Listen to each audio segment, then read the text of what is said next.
Bom dia a todos, turma 231. Estamos começando mais um dia de aula. Hoje é dia 11 de agosto. Estamos começando a aula com um dia cinza lá na rua, né? Um dia feio, um dia, né, com um ar de triste, bem gelado. Voltamos no inverno, acabou o veranico. E a gente começa o dia de hoje, né, com as nossas aulas. Eu vou dizer, então, o que a gente vai ver hoje em aula, né? Então, hoje em aula, a gente continua os nossos estudos, principalmente em direção aí ao final do período da República Populista Liberal no Brasil. E vamos falar hoje, então, sobre o governo do Jânio Quadros, conturbado governo de Jânio Quadros, né? E o término desse governo, né? Um governo que aconteceu de tudo, né? Porque nesse período aí de 61 a 64 nós tivemos, né, uma renúncia, nós tivemos o parlamentarismo no Brasil e nós tivemos ainda o golpe militar de 64. Então a gente vai tentar ver isso tudo hoje, né? Isso tudo nesta aula.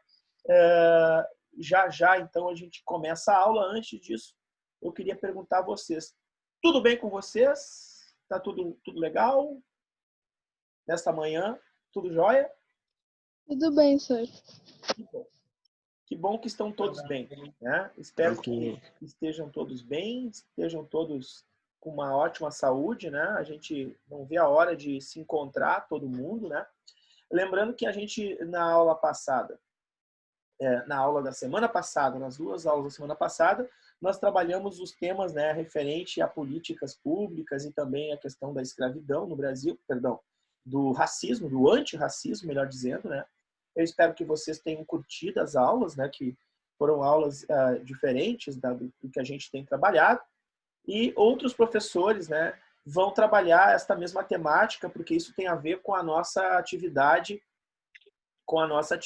aí na participação da Feira de Ciências, da terceira Feira de Direitos Humanos, né, que nós iremos participar. Então, espero que essas aulas possam ter contribuído para vocês, de alguma maneira, possa ter instigado vocês à leitura.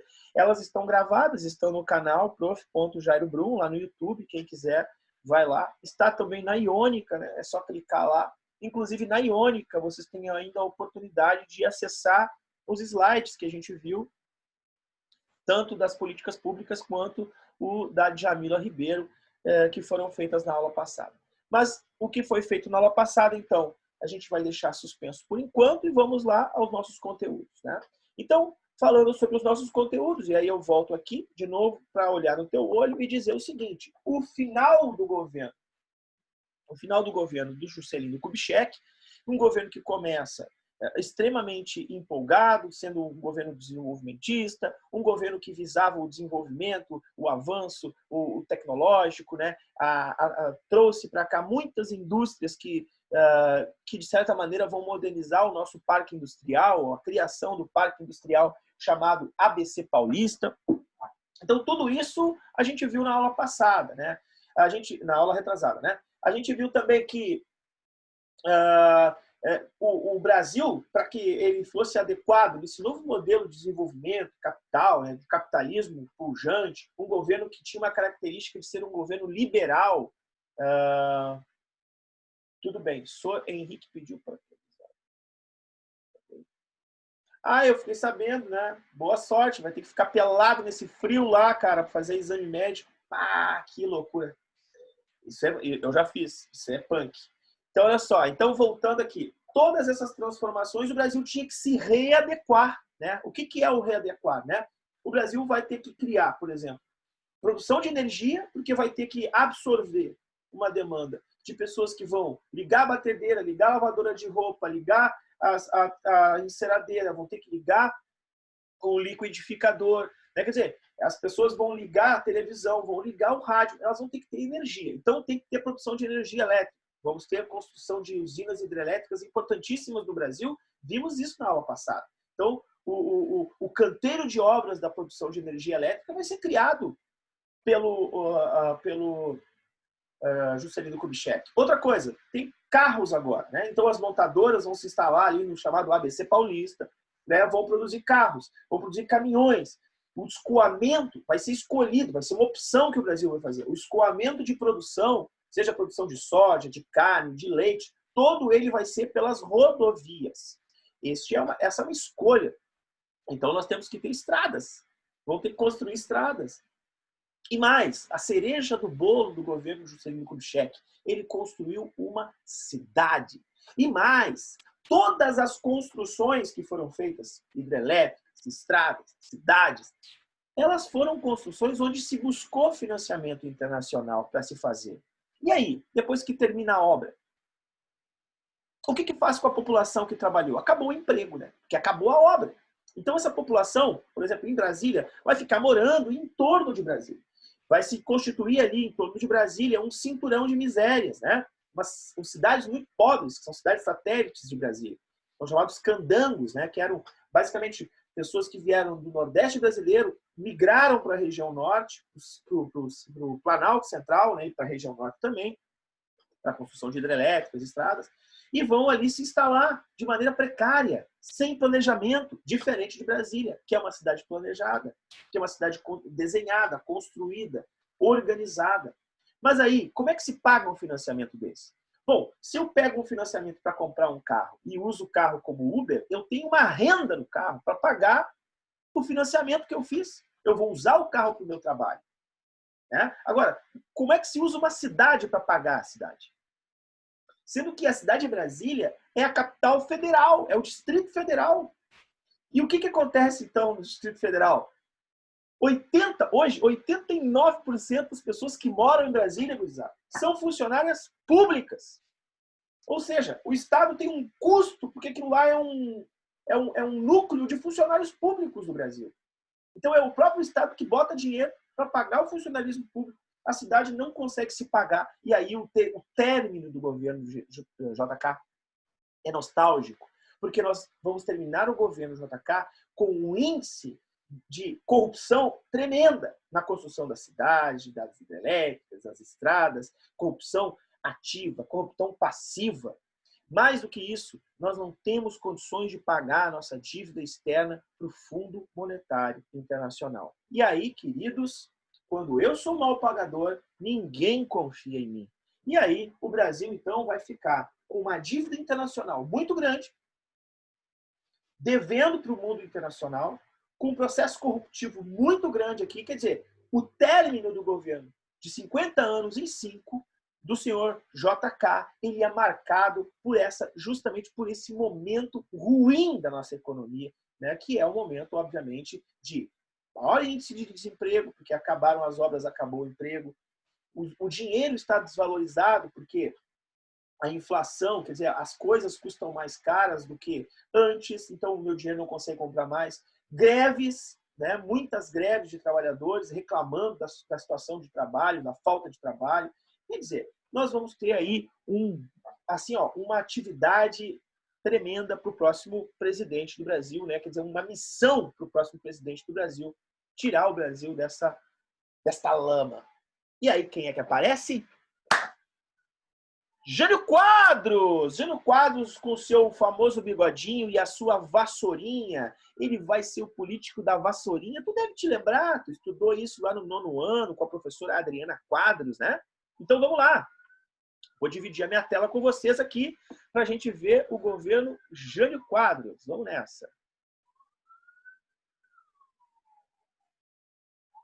Olha aqui. Então vamos lá. Deixa eu voltar aqui que... Deixa eu interromper de novo. E vou de novo, porque deu bode. Deixa eu aceitar alguém que chegou agora, atrasado. É o Rafael. Vamos nessa. Então, olha aqui. Do lado aqui, eu até vou sair daqui. Do lado nós temos o senhor Jânio Quadros. Ali uma chargezinha dele, com uma vassourinha na mão. Ele é um político sem base partidária. É um político que surge, emerge da política, né? Ele foi muito tempo ali deputado estadual, né? Mas ele surge de um partido inexpressivo, que é o PTN, Partido Trabalhista Nacional. Ele é um cara extremamente conservador, né? Um político conservador, E ele tem uma representação quase que inexpressiva, mas ele tem o discurso certo e está na hora certa. Ele vai com o seu discurso quase que teatral, extremamente contraditório, ele vai apresentar para a população o seguinte: eu sou... Esse discurso todo mundo conhece. Eu sou a nova política. Eu vou fazer a nova política no Brasil. Eu vou acabar com a corrupção no Brasil. Ah, galo, velho! Eu vou acabar com a corrupção no Brasil. Eu sou a nova cara da política brasileira. Aliás, a gente tem até um partido chamado Novo, né? Que, na verdade, de novo não tem nada, porque, na verdade, é tudo igual, né? Aos outros. Mas tudo bem. Cada um gosta do que, né? Mas aí, a nova política brasileira, apresentada por senhor Juscelino Kubitschek, era o quê? O símbolo da campanha moral no Brasil de acabar com a corrupção, vou acabar com todo mundo que está corrompendo no Brasil. E aí vai aí o apoio da UDN. Quem é a UDN? Os caras que apoiam os Estados Unidos, o alinhamento com os americanos, a abertura do capital. Eles tinham vivido a maior lua de mel do mundo, né? Porque o governo do Juscelino Kubitschek foi isso aí, né? A entrada de várias empresas americanas no Brasil, os lucros imensos sendo enviados, né, para as empresas, as suas sedes, né, nas várias cidades americanas, né, como a cidade de Flint, onde nós temos a GM, né, a General Motors, e assim por diante, cara. Então, a remessa de lucros no Brasil era a varrer. Mas quem varre a corrupção é o senhor Jânio Quadros, esse cidadão que está aí, ó. E aí ele então vai receber o apoio da UDN, União Democrática Nacional, que vai gostar da sua postura. Mas aí o contraditório acontece. O que ele começa a fazer? Ele começa a fazer uma política interna extremamente antipática. Antipática? Antipática. De que maneira, professor? Eu estou com a luz desligada aqui, só um pouquinho que eu vou ligar a luz.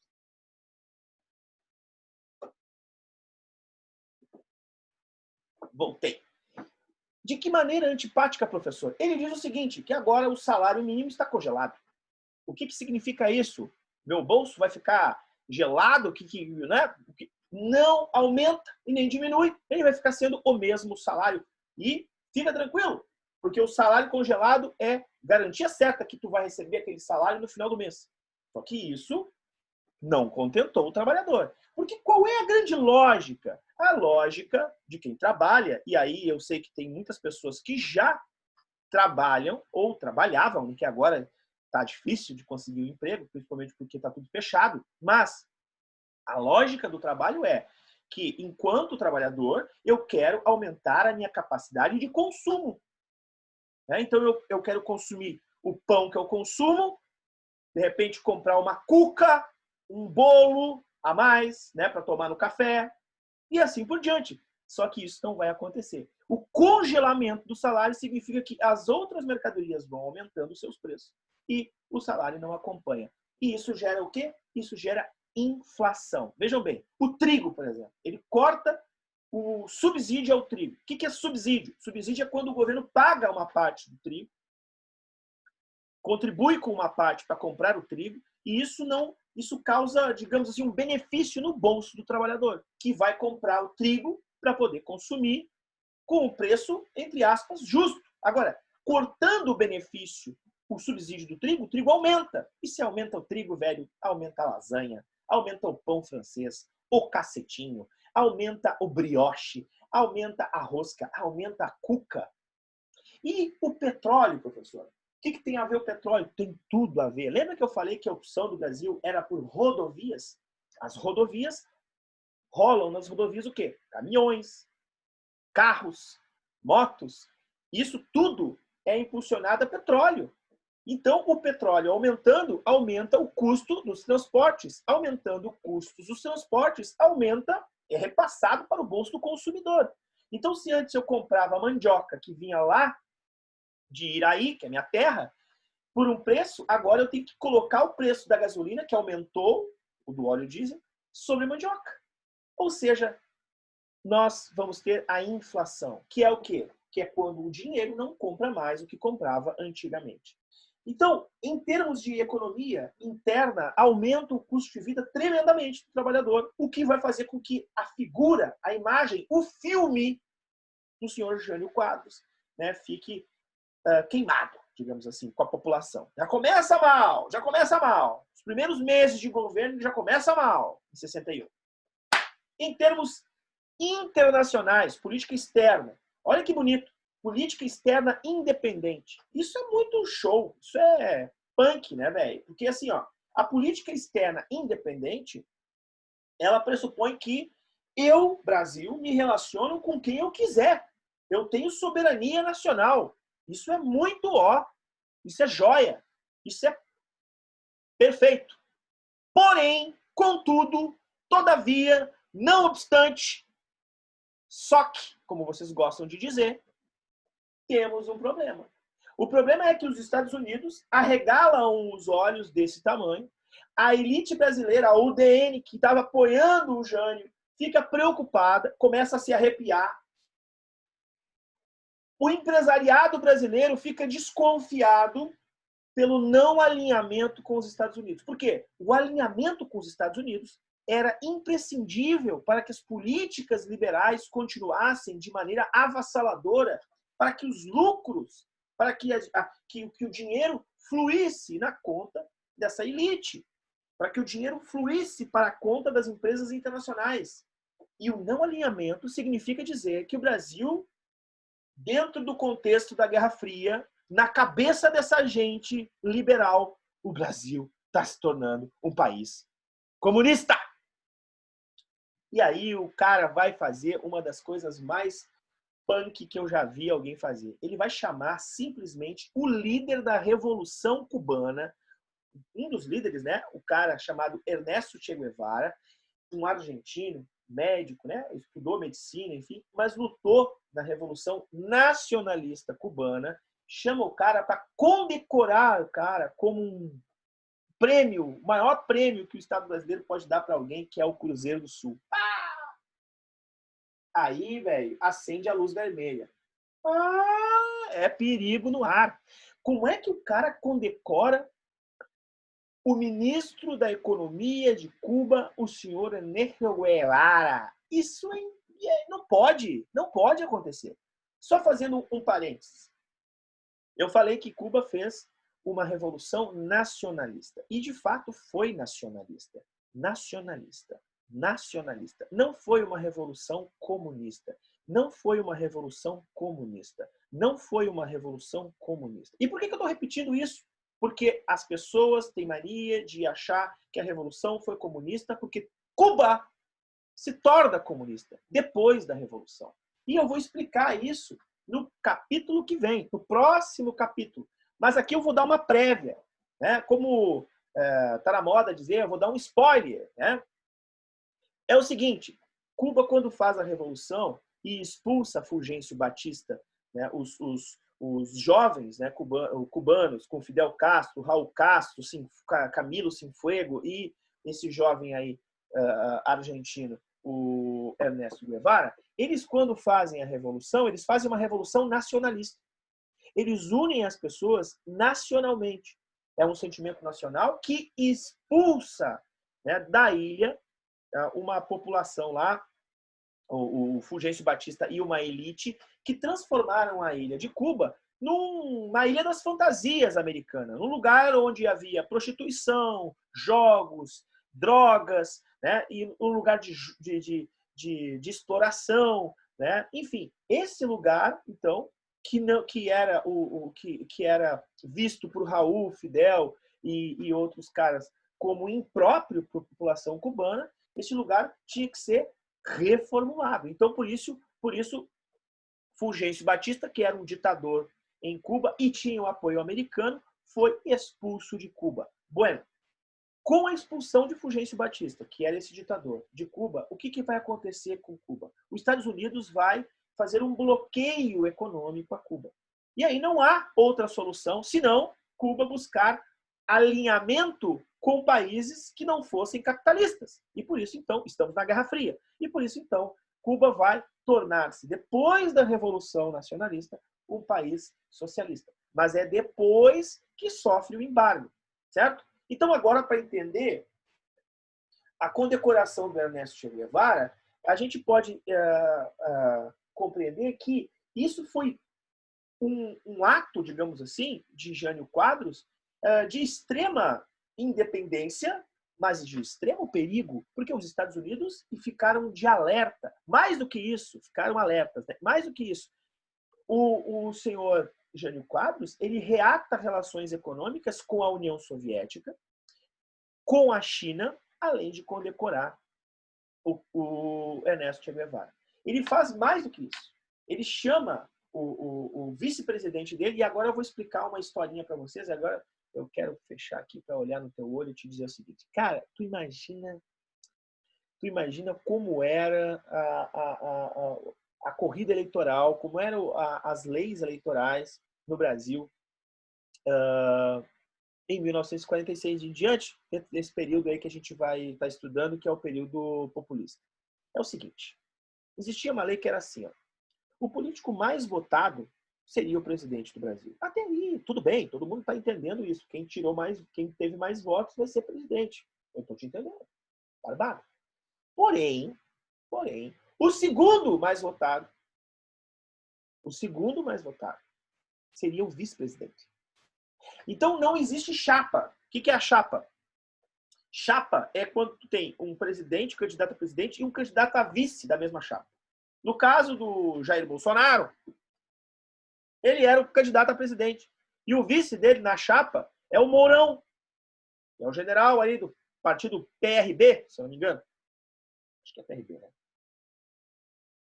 E o Bolsonaro, que agora não tem partido, porque ele saiu do partido, brigou lá com o partido, porque ele disse que o partido tem um monte de ladrão. O partido do Bolsonaro era o PSL. Tá entendendo? Então imagine o seguinte, imagine que se as eleições fossem nessa mesma modalidade que em 1961. O candidato a presidente seria Bolsonaro, seria o presidente, e o vice dele seria o Fernando Haddad. Imagina que loucura que seria este governo. Um presidente com o maior inimigo, né? Porque tem umas coisas que são incríveis, né? Quando o presidente assumiu o Palácio do Planalto, ele mandou trocar todo o forro de todas as cadeiras. Vocês sabiam disso? Que as cadeiras eram vermelhas. Mandou trocar todos os forros para botar para a cadeira azul. Ele chegava a dizer, hoje é dia 12 mais 1. Para não dizer 13. Então, imagina assim, ó, o cara com o vice, Fernando Haddad, ia ser uma loucura esse governo. Pois então, era o que acontecia. E aí eu quero voltar para o meu slide. Era o que acontecia com o Jânio Quadros. Vejam só, o Jânio Quadros tinha o seu vice-presidente, simplesmente o cara que era o maior opositor dele, que era o João Goulart.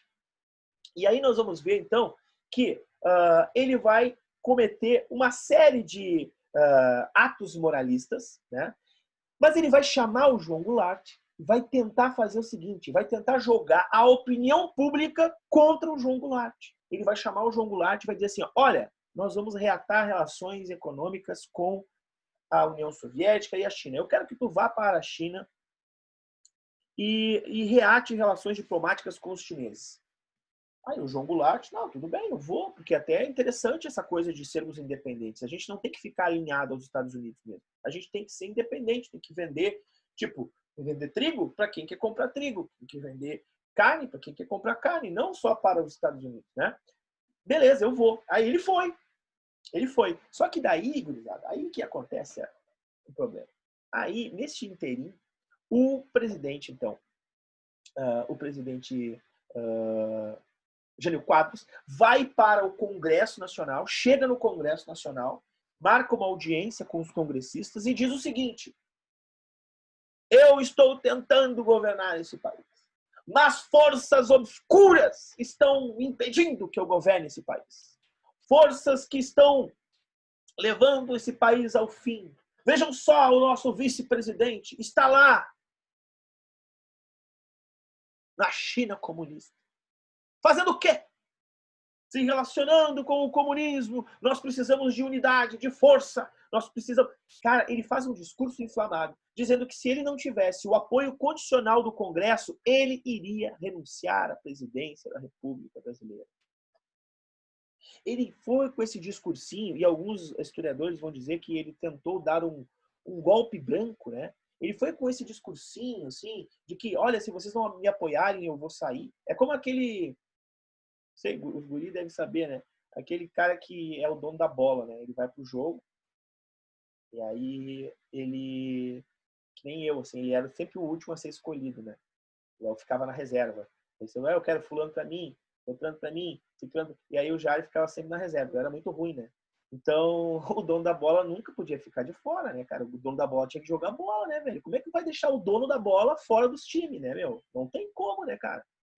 Por quê? Porque se o dono da bola não jogar, o dono da bola pega a bola e não tem jogo. Então, tu vai ter que... O ser o dono da bola... Eu nunca tive uma bola. Mas assim, ó, ser o dono da bola era garantir o jogo certo. E não é no gol, é na linha. Porque no gol, bah, pouca gente gostava de jogar no gol, né? O cara queria jogar na linha. Então, assim, ó, o Jânio Quadros é o dono da bola. E ele vai lá como se ele fosse, ó, eu vou embora. E aí, o que o Congresso faz?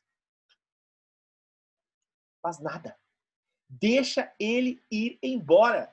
O Congresso não dá a mínima bola para o senhor Jânio Quadros. Ele renuncia e ninguém fala nada. Ele ficou no vácuo. E por que isso aconteceu? Bom, entre outras coisas, ele era um cara extremamente imoralista e por isso, então, ele era também um cara que tinha uma certa...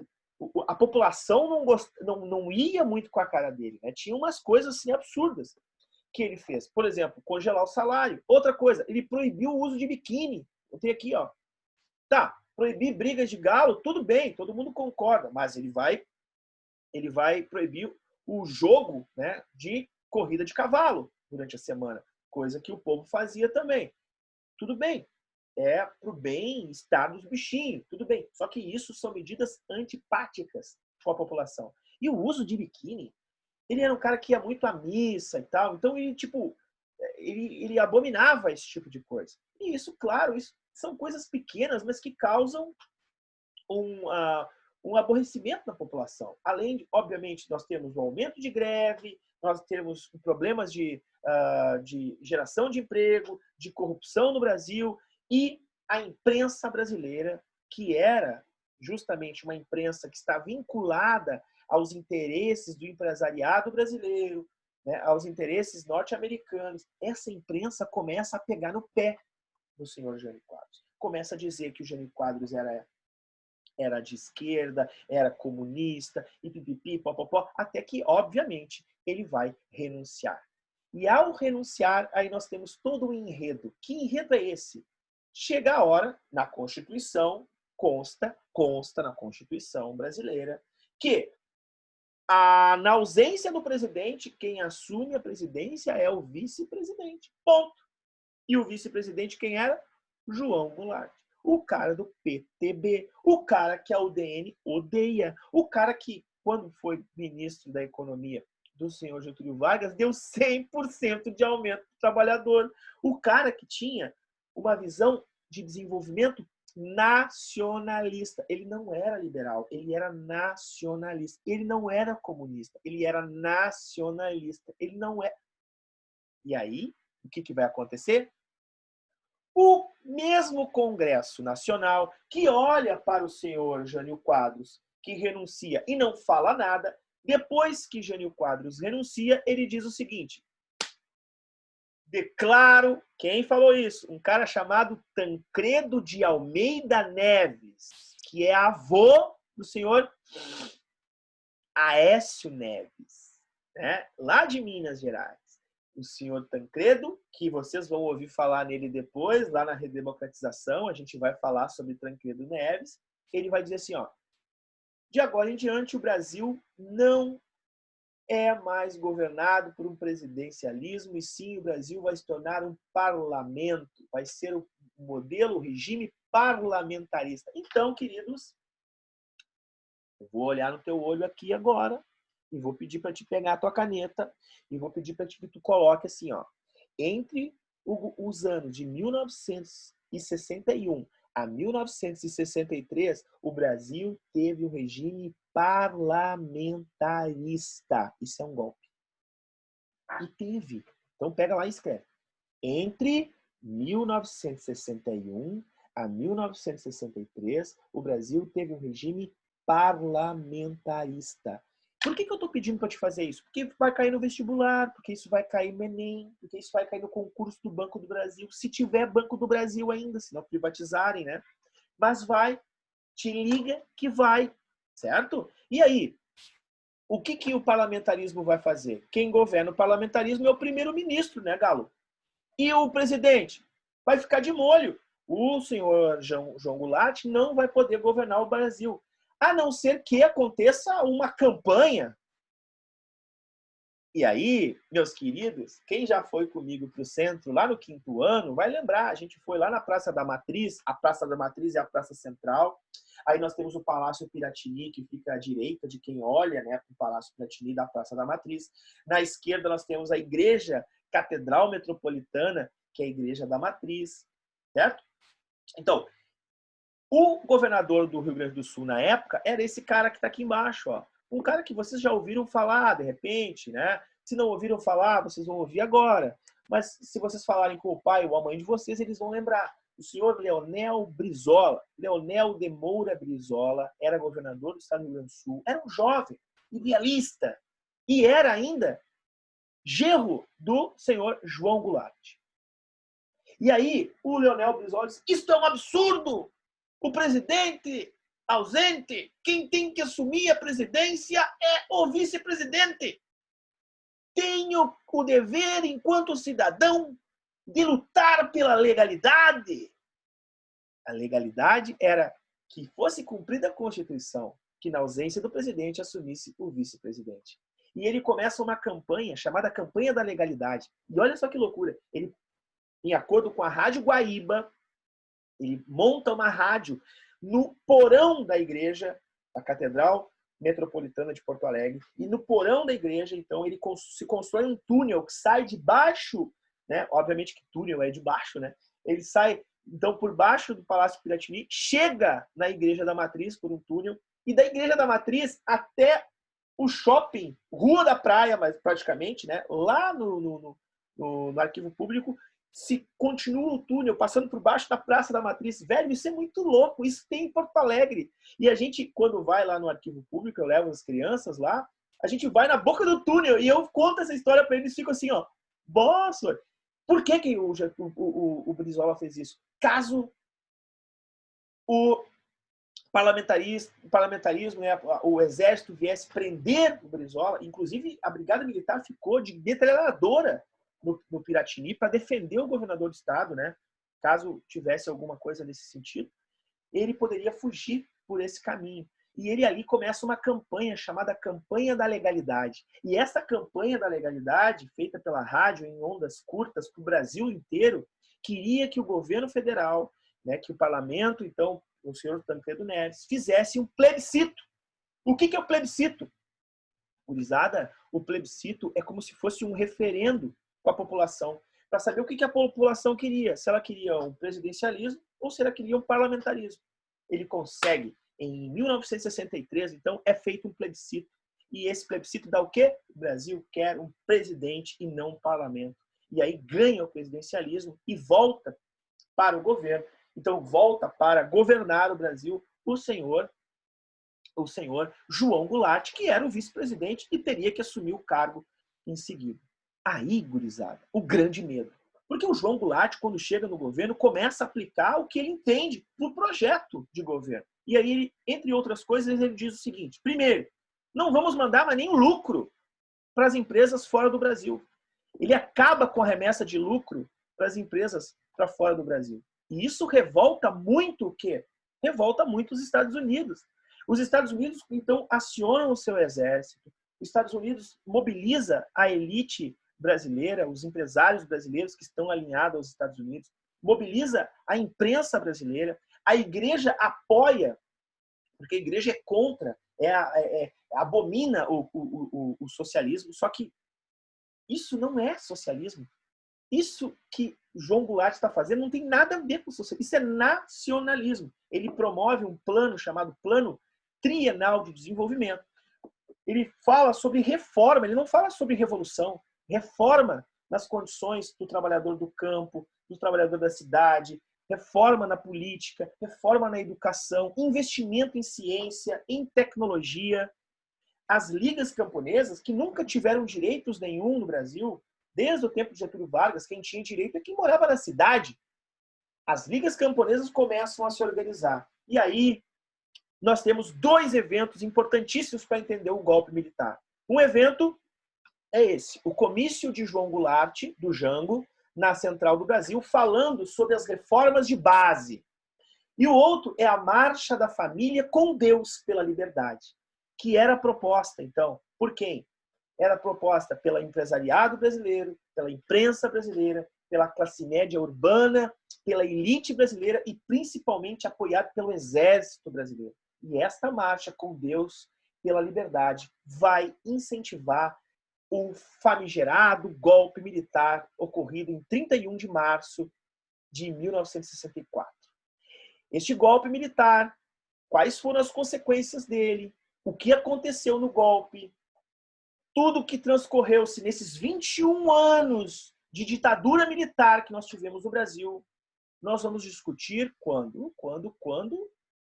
Na quinta-feira, na nossa próxima aula, no nosso próximo encontro semanal. Então eu desejo a todos vocês, agora faltando menos de 40 segundos para terminar a aula, uma excelente semana, apesar do frio, que vocês se aqueçam, leiam, estudem, se cuidem, porque a gente se vê daqui a pouco. Beijo para vocês! Tchau! Falou, senhor. Falou! Tchau, tchau!